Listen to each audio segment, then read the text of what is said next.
बिस्मिल्लाहिर्रहमानिर्रहीम। हज़रत शेख सादी बयान करते हैं कि मैं हज़रत ज़करिया नीलान की कब्र अनवर पर जामिया मस्जिद दमिश्क में मुख्तलिफ हुआ।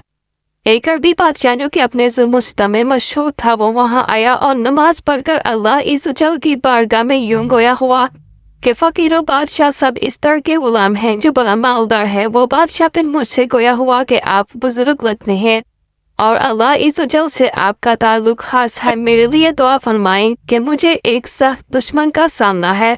अल्लाह इज़्ज़तजल मुझे कामयाबी अता फरमाए। मैंने उससे कहा कि तू कमज़ोर आया पर जुल्म करता है। अगर तू कमज़ोर आया पर रहम करे तो फिर तुझे ताकतवर से ताकतवर दुश्मन भी कोई नुकसान नहीं पहुंचा सकेगा। ताकतवर पंजे से मुस्किन का पंजा तोड़ना संगीन गलती है, और जो गिरे हुओं पर रहम नहीं करता वो इस दिन से डर जब वो खुद गिरेगा फिर उसे उठाने वाला कोई नहीं होगा। जो बुराई का बेज हो और भलाई की बेज बोए और भलाई की उम्मीद रखे, वो अपना वक्त फजूल बर्बाद कर रहा है। कान खोल कर सुन लो, मखलूक से इंसाफ करो, और अगर आए तुमने इंसान ना किया तो क़यामत के दिन तेरे साथ इंसाफ नहीं किया जाएगा।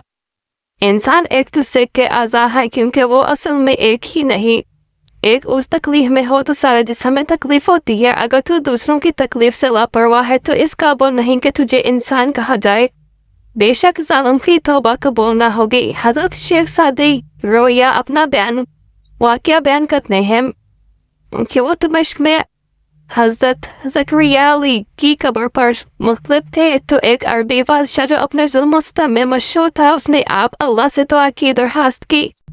आप अल्लाह ने से नसीहत करते हुए फरमाया कि तू जालिम है और आया पर जुल्म करता है, तो बुराई का बीज बोकर भलाई की उम्मीद रखता है।